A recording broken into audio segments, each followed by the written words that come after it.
여러분과 같이 오늘 은혜 받을 말씀은 신약성경 마태복음 8장 23절에서 27절까지 말씀입니다. 제가 봉독해 드리겠습니다.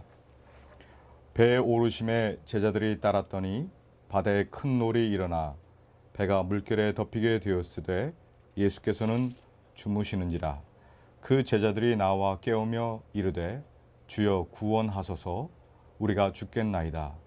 예수께서 이르시되 어찌하여 무서워하느냐, 믿음이 작은 자들아 하시고 곧 일어나사 바람과 바다를 꾸짖으시니 아주 잔잔하게 되거늘.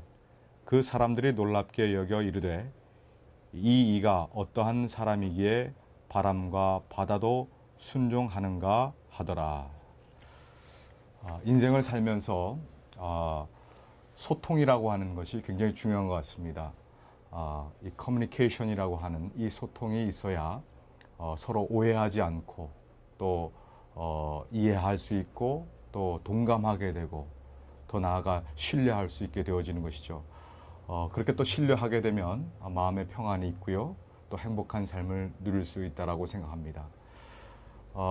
이민 와서 참 힘든 것이 이 language barrier, 즉 언어의 장벽 때문에 참 소통이 되지 않는 것이 참 문제인 것 같습니다.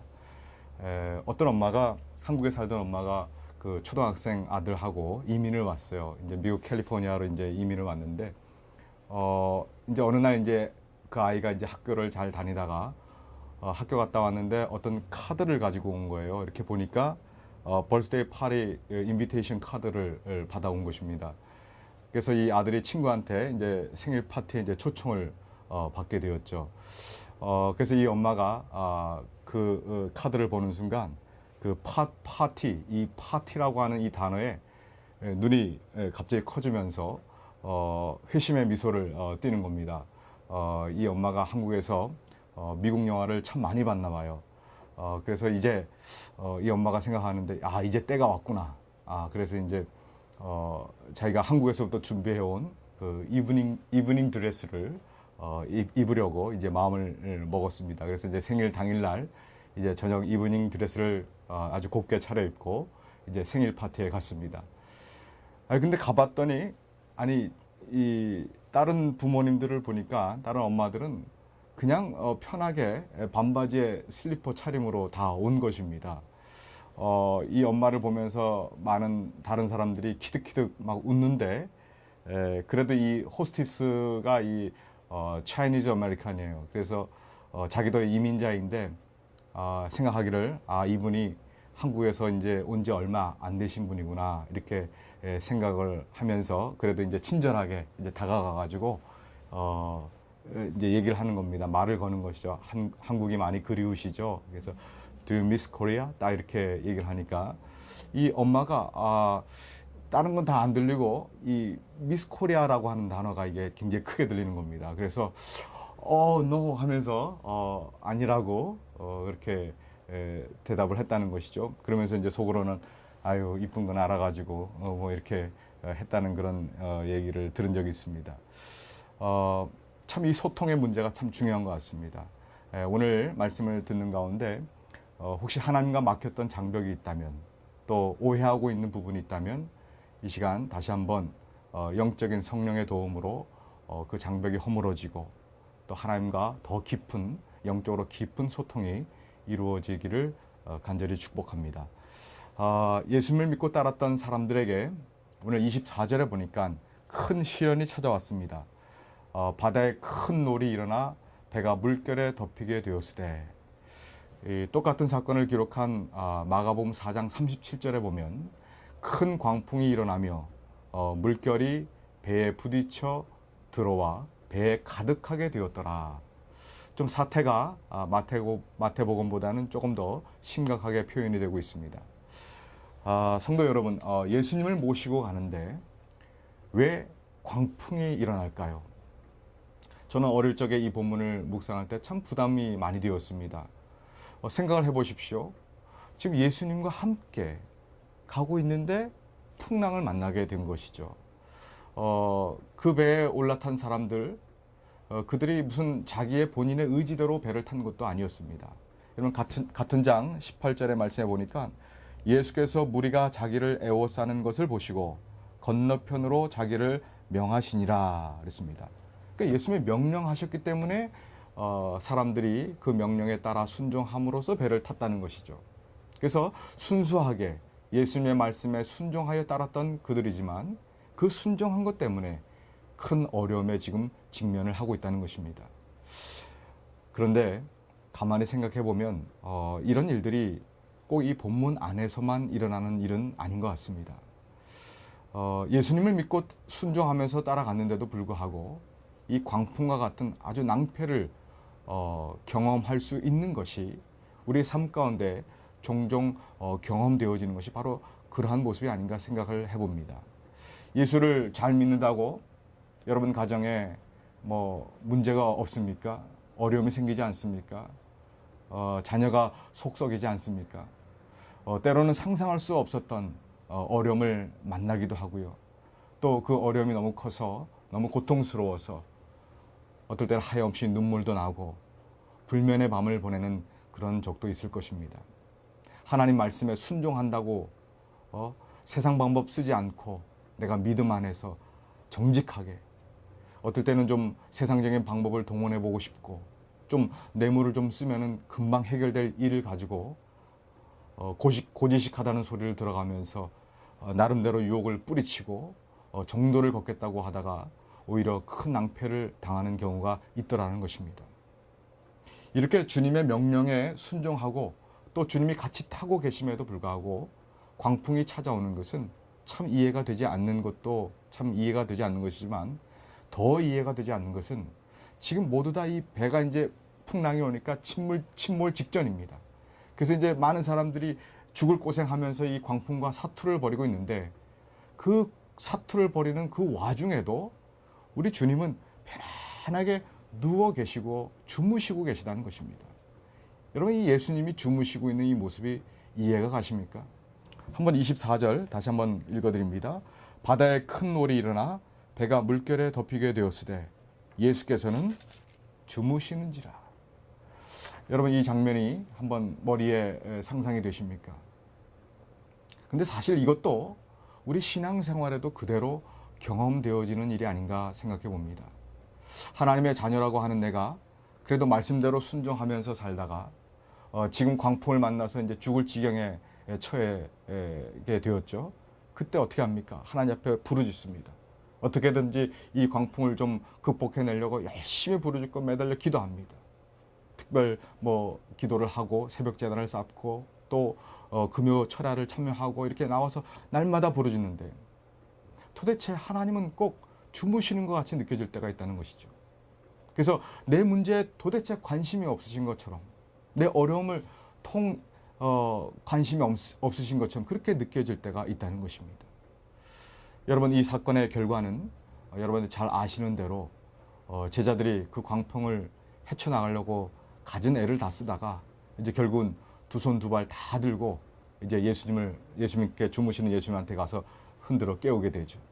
그랬더니 예수님이 이제 일어나시는데 여러분 그때 일어날 때의 그 예수님의 모습은 우리가 상식선에서 생각해 본다면 그렇게 광풍과 싸우면서 고생하던 그 제자들에게 한숨 주무시고 일어났다면은 좀 미안한 그런 마음을 가지셔야 되는데 다짜고짜 제자들을 책망하십니다. 여러분 26절의 말씀에 보니까 예수께서 이르시되 어찌하여 무서워하느냐 믿음이 작은 자들아 하시고 곧 일어나사 바람과 바다를 꾸짖으신대. 여러분 믿음이 적은 자들아라고 지금 책명을 하고 있습니다. 그리고 이제 광풍을 이제 잠재우시고 그 위기를 이제 잘 모면하게 됐다라고 하는 것이 오늘 본문의 이제 결론입니다. 그래서 이 사건을 묵상하면서 정말 우리 예수님은 정말 폭풍까지도 모든 자연까지도 다스리시는 능력자이시다라고 이제 아멘하고 이렇게 결론을 맺을 수도 있지만은 그것도 하나의 메시지고 교훈이 되지만은요. 이 본문은 그러기에는 조금 더 묵상해야 될 필요가 있다라고 생각합니다. 이 본문을 잘 묵상해 보면 예수님을 따르기로 작정한 사람들에게 주어지는 아주 중요한 신앙의 법칙을 알려주고 있다는 것입니다. 즉 예수님을 따르는 사람들이 자칫 오해하고 잘못 알고 있어서 신앙생활 하는 데 있어서 혼란을 가져다 줄 수 있는 그런 부분들을 지적하시고 교정시켜 주시고자 하는 어떤 주님의 배려와 어떤 깊은 의도와 뜻이 담겨져 있다는 것입니다. 그 첫 번째가 뭘까요? 그것은 바로 신앙생활을 했을 때에 진정한 하나님이 주시고자 하는 복이 무엇인가를 깨닫게 해주신다는 것입니다. 다시 말해서 신앙생활은 광풍이 없는 신앙생활이 아니라 광풍 속에서도 빼앗김 당하지 않는 평안함, 그 평안함을 소유하고 사는 것이 진정한 복임을 우리에게 깨우쳐 주십니다. 우리는 광풍 없는 삶, 즉 순풍과 같은 순풍 부는 것이 축복이라고 생각합니다. 그래서 우리가 구하는 것이 평안할 수 있도록 하나님 축복, 순풍 주세요. 내 인생에 있어서 광풍은 오지 않도록 막아주세요. 제가 주일 성수 잘 하는 거 아시죠? 제가 없는 것 쪽에서 11조 잘 드리는 거 아시죠? 이렇게 예수님을 잘 믿고 있으니까 그 대가로 광풍을 거두어 주시고 오지 않도록 막아주시고 순풍만 허락해 주실 줄로 믿습니다. 저 이렇게 이쁘게 좀 봐주시고 저의 인생, 우리 가정, 우리의 자녀들 좀 잘 지켜주세요.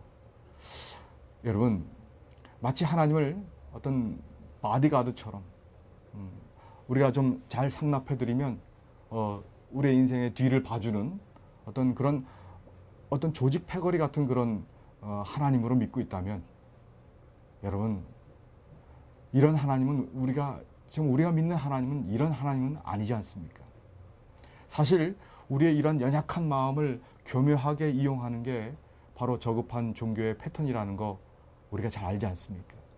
왜 구술하나요? 왜 액땜하기 위해서 액땜을 해야 된다 이런 말 하지 않습니까? 큰 광풍이 지금 너의 가정에 지금 불어닥치고 있다는 것이죠. 빨리 구술하고 액땜을 해야 광풍이 순풍으로 바뀔 수 있다는 것이죠. 어떨 때 마치 협박 수준으로 몰아가는 이 유치한 모습이 바로 그런 패턴 아닙니까? 이런 영향을 우리 교회 안에서도 받고 있기 때문에 우리 주님은 오늘 말씀을 하십니다. 난 그런 하나님이 아니다. 네가 액땜했기 때문에, 네가 뭔가를 했기 때문에 널 지켜주는 그런 하나님이 아니다. 여러분, 오늘 말씀을 잘 들으실 수 있기를 바랍니다. 하나님이 이 땅에서 우리에게 주시는 축복은 순풍만 있는 아주 편안하고 안락한 그런 삶이 아니라는 것입니다. 이 세상에 빠져서 흡족해하며 그 세상에 빠져서 쾌락을 즐기는 그런 삶이 아닙니다. 환경과 조건이 아니라, 여러분, 진짜 축복은 하나님에 대한 실질적인 믿음인 것입니다. 하나님이 우리에게 주시려고 하는 진짜 축복은 그 무서운 광풍 속에서도 결코 빼앗김 당하지 않는, 그 어느 누구도 빼앗을 수 없는 절대적인 평안, 절대적인 내적인 평안을 소유하는 것. 여러분, 어려움이 올 수 있습니다. 사업이 힘들어질 수 있어요. 진급에서 누락될 수 있습니다. 연애하다가 실패할 수도 있습니다. 오늘 본문에서도 예수님의 제자들을 꾸짖는 내용을 한번 보십시오. 26절 말씀 보면, 예수께서 이르시되 어찌하여 무서워하느냐, 믿음이 작은 자들아 하시고 그랬습니다. 여러분, 예수님이 왜 두려워하느냐? Why are you afraid? 그리고 믿음이 적은 자들아, You of little faith. 광풍 때문에 무서워하는 그 마음을 꾸짖고 계십니다. 그 환경에 반응하는 두려움으로 평안을 빼앗겨버린 그 믿음 없음을 지금 예수님이 꾸짖고 계십니다.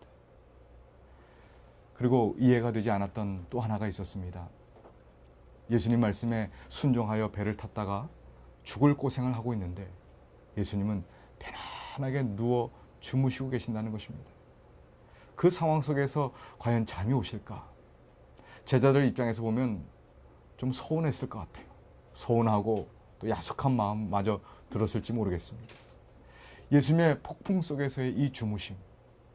그런데 주님이 이 풍랑과 광풍 속에서 주무시는 그 모습이야말로 너무나 중요한 교훈을 우리가 얻을 수 있다는 것입니다. 여러분, 예수님의 가르침에는 직접 말로 하는 verbal teaching method가 있고요. 그런가 하면 직접 삶과 행동을 보여주심으로 가르치는 어떤 non-verbal 티칭 메소드가 있습니다. 우리가 자녀를 양육한 사람이라면 다 아시겠지만은 어떨 땐 말보다는 행동으로, 삶으로 가르칠 때 더 효과적일 때가 많이 있습니다. 예수님의 주무심은 그 모습 자체, 주무시는 그 모습 자체가 교훈이고 메시지요, 가르침이라는 것입니다.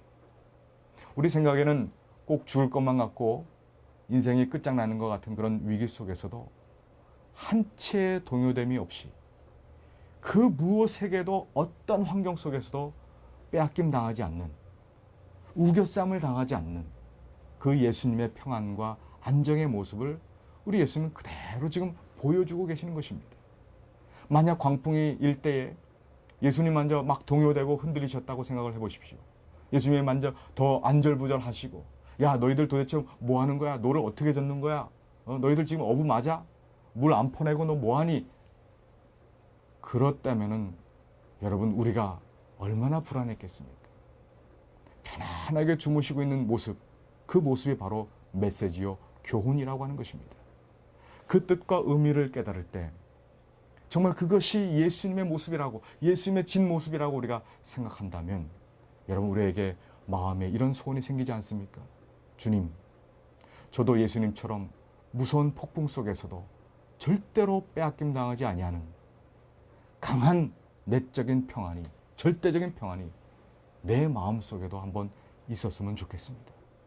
정말 우리가 순풍 달라고만 할 게 아니라 아무리 이 세상에서 오해받고 모함당하고 때로는 살 소망이 끊어지는 그런 상황 속에서도 주님처럼 편안하게 쉴 수 있는 그런 내적인 평안이 나도 한번 있었으면 좋겠습니다.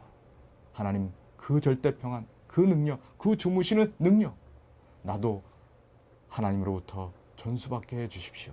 이런 소망이 생기지 않습니까?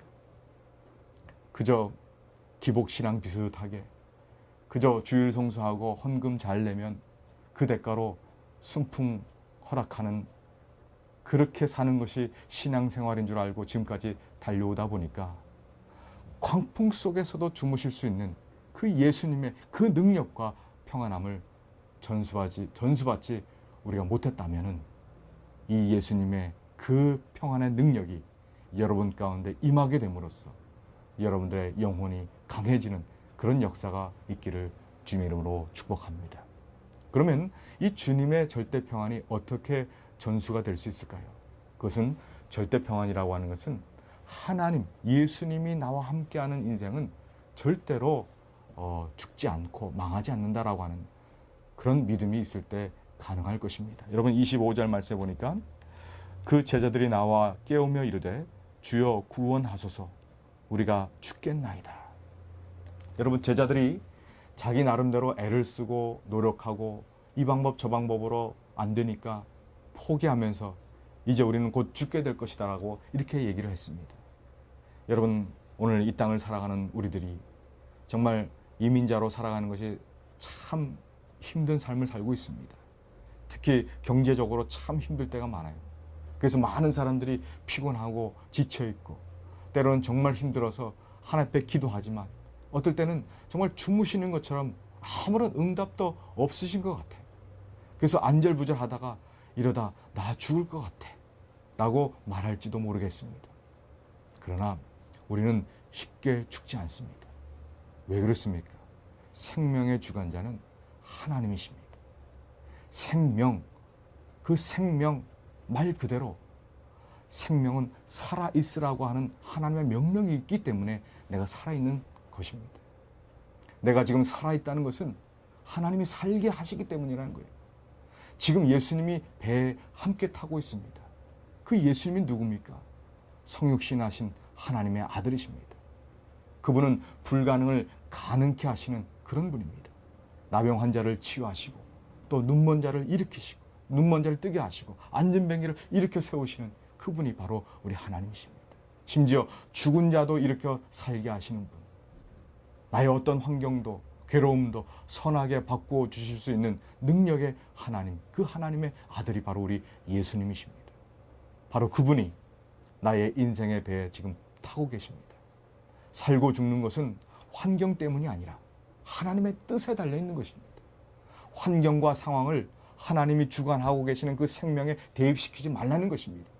믿음 안에서 우리가 겪는 광풍과 같은 이 상황은 생명과 연관된 것이라기보다는 오히려 그 광풍은 뭘 의미하느냐? 여러분, 하나님을 절대적으로 신뢰하라는 뜻입니다. 적당한 그런 믿음이 아니라 순수하게 100%를 하나님 앞에 믿을 수 있는 그런 순수한 믿음을 갖게 하는 역할을 하는 것이 광풍입니다. 여러분, 혹시 어떤 문제로 씨름하며 기도하는데 아무런 응답이 없으신 것처럼 느껴지십니까? 아무리 기도하고 매달려도 응답이 없어 마치 주님이 주무시는 것처럼 느껴지실 때가 있습니까? 그래서 곧 망하고 심지어 죽을 것 같은데 그 상황은 사실 그게 죽을 상황이 아니라는 것입니다. 즉 주님이 주무시는 그 여유가 의미하는 말은 너는 아직 망하려면 아직 멀었다는 것입니다. 무슨 뜻입니까? 지금 배에 타고 있는 제자들은 어부로서 이 갈릴리 풍랑을 한두 번 겪은 사람들이 아닙니다. 서투른 사람들이 아닙니다. 이미 이 풍랑에 대해서 이 어부 생활에 오랜 동안 어부 생활을 하면서 아주 잔뼈가 굵은 전문가들입니다. 탁월한 노하우를 가진 사람들입니다. 그래서 처음에 이 광풍이 몰아왔을 때 그들은 그렇게 생각을 했을 거예요. 아, 야, 강풍 온다. 이제 슬슬 시작해보자 하면서 자신들이 가지고 있는 어떤 지식, 경험, 이성, 이런 노하우, 이런 것들을 동원하면서 그것을 이겨내려고 했을 것입니다. 그런데 이게 웬일입니까? 아무리 노력을 애써도 극복이 되질 않습니다.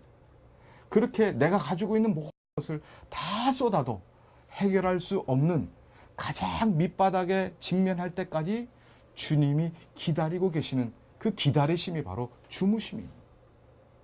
여러분, 어떤 의미에서 하나님은 연약해 빠진 현대 부모 같은 분이 아닙니다. 자녀를 한번 택하시면요, 자녀로 택한 이상 아주 강하게 키우려고 아주 단단히 마음먹으시고 상하고 찢기고 고통 가운데 있어도 어떨 때는 상관없이 정말 좀 매정할 정도로 내버려 두실 때가 있다는 것입니다. 저 자식 힘이 더 빠져야 된다. 더 내려가서 자신이 그렇게 의지했던, 그렇게 내세웠던 그 알량한 지식과 경험과 자존심까지 다 내려놓을 때까지 우리 주님은 기다리시는 거예요. 왜? 100%의 믿음을 위해서. 완전히 힘 빼게 하셔서 결국 하나님만을 온전히 의지하게 하신다는 것입니다. 100% 주님을 의지해야 나는 아무것도 아닙니다. 주님 앞에서는 나는 nothing입니다. 아무것도 없습니다. 이렇게 주님만을 온전히 의지하는 그 의지하는 믿음이 있을 때 하늘로부터 임하는 그 절대 평안이라고 하는 그 엄청난 능력을 내 삶 가운데 전수받을 수 있다는 것입니다. 여러분, 예수님의 주무심은 우리의 그 의지했던 모든 것들을 힘을 빼는 힘 빼기 작업이 바로 예수님의 주무심입니다. 그렇지 않습니까? 하늘로부터 임하는 신령한 능력은 믿음이라고 하는 통로를 통해서 임하게 되는데 그 믿음이 세상의 것으로 오염되고 또 더럽혀지고 또 약해지고 희석될 때 예수님의 하나님의 그 큰 능력이 임하기가 어렵다는 것입니다. 여러분, 100% 순수하게 주님을 의지하는 믿음을 통해서 진정한 축복인 바로 세상의 그 무엇도 빼앗을 수 없는, 세상에 그 무엇도 대항할 수 없는 하나님의 하늘의 능력이 우리 가운데 임하게 되는 것입니다. 그 능력을 우리에게 주시기 위해서, 그 능력 우리가 전수받게 하기 위해서 바로 하나님께서, 우리 예수님께서는 주무셨다라고 하는 것입니다. 그래서 여러분, 믿음을 정화시키는 겁니다. 믿음을 아주 더러운 것들을 제거해내는, 아주 순수하게 만드는 그 purify the quality of our faith. 그러니까 우리의 신앙을 아주 정결케 만드는 그것이 바로 주무심이랍니다. 주무심. 여러분, 미국에 한 중년 부부가 있었다고 합니다. 그런데 아내의 시력이 너무 나빠서 이제 수술을 받았는데 그 수술이 잘못되어 가지고 이 부인이 실명을 하고 말았어요. 그 이후에 남편이 매일같이 그 아내의 직장까지 아내를 출퇴근시켜 주었어요. 그런데 어느 날 갑자기 이 남편이 아내에게 우리 서로 직장이 너무 머니까 이제 혼자 출근하라고 얘기를 합니다. 여러분, 갑자기 이렇게 잘 도와주다가 혼자 가라고 하니까 이 부인이 얼마나 마음이 섭섭했겠습니까? 또 그런 말에 배신감까지 느꼈던 것이죠. 그래도 어떻게 합니까? 아내는 할 수 없이 이를 악물고 지팡이를 하나 구입을 해서 그 지팡이를 의지하면서 이제 혼자 가기 시작합니다. 뭐 엄청나게 넘어지고 뭐 피가 나고 깨지고 그러면서 서러워서 울기도 하고 그렇게 이제 버스를 혼자 타고 이렇게 출퇴근을 하기 시작했던 것이죠. 어느 정도 익숙해진 한 2년여 세월이 지난 어느 날 이 부인이 이제 버스를 타고 또 그날도 출근을 하는데 그 버스 기사님이 이렇게 부인한테 얘기를 합니다. 부인은 참 복도 많으시군요. 매일매일 남편이 버스에 함께 앉아 있어주고 부인이 직장 건물에 들어가는 그 순간까지 지켜보다가 그 등 뒤에서 손을 흔들어주는 그 보이지 않는 그 격려를 해주는 그 남편이 있으니 당신은 참 복된 부인입니다. 버스 운전기사가 이렇게 말을 들려주니까 그 말을 듣고 부인은 깜짝 놀랐습니다. 그리고 그동안 쌓였던 모든 서름과 모든 원망이 마치 눈 녹듯이 다 녹아내리면서 자기도 모르게 울음을 터뜨리고 말았다는 그런 얘기가 있습니다. 여러분, 우리도 그렇지 않습니까? 광풍 가운데서 하나님께 부르짖어 기도해도 야, 네가 해라, 네 혼자 해라, 내가 왜 도와주니 하면서 우리의 마음이 오랜 시간 동안 섭섭하고 원망하면서 아픔 가운데 보내던 어느 날 보니까 바로 등 뒤에서 나를 지켜보고 계시는 그 주님이 계시다는 사실을 알게 될 때가 있다는 것입니다. 오늘 말씀을 통해서 주님을 더욱 신뢰할 수 있는 믿음이 진정 회복되기를 간절히 소원합니다. 그동안 믿음은 있었지만 현실의 광풍이 심해서 그 이민 생활의 거친 광풍에 함몰되고 휩쓸려 그나마 가지고 있었던 그 믿음이 혹 약해지셨습니까? 기도도 해봤는데 주님은 주무시는 것처럼 느껴지고 그래서 때로는 내 생각에 주님은 나를 돌보시지 않는 것 같아. 나와 함께 하시지 않는 것 같아. 통 내 기도에는 관심이 없으신 것 같아. 그런 상한 마음이 있으시다면 오늘 사랑하는 아내에게 독립심과 자립심을 키워주기 위해서 마치 광야로 풍랑으로 내몰지만은 결코 한 번도 떠나지 않고 마치 그 아내를 끝까지 지켜봐 주던 그 남편의 심정이 바로 우리 하나님의 심정임을 다시 한번 깨달을 수 있기를 주님의 이름으로 축복합니다. 하나님께서 나를 광풍 속에 내버려 두시며 주무시는 것은 내게 있는 인간적인 힘, 그 알량한 이성의 힘, 지식의 힘, 경험, 노하우, 자존심 그 모든 것들 다 내려놓고 정말 두 손 들고 나는 하나님 앞에 나는 아무것도 아닙니다.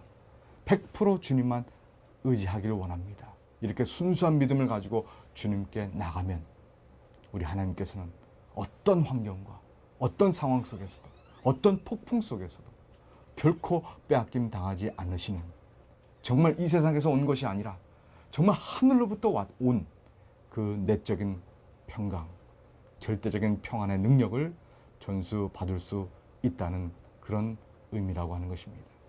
여러분, 이런 믿음으로 주님의 능력을 소유하고 어떤 환경에서도 승리하며 나가시는, 그래서 예수님이 주무셨듯이 여러분들도 어떤 환경 속에서도 주무실 수 있는 참된 능력, 참된 축복을 소유하는 여러분 모두가 되시기를 주님의 이름으로 축원합니다.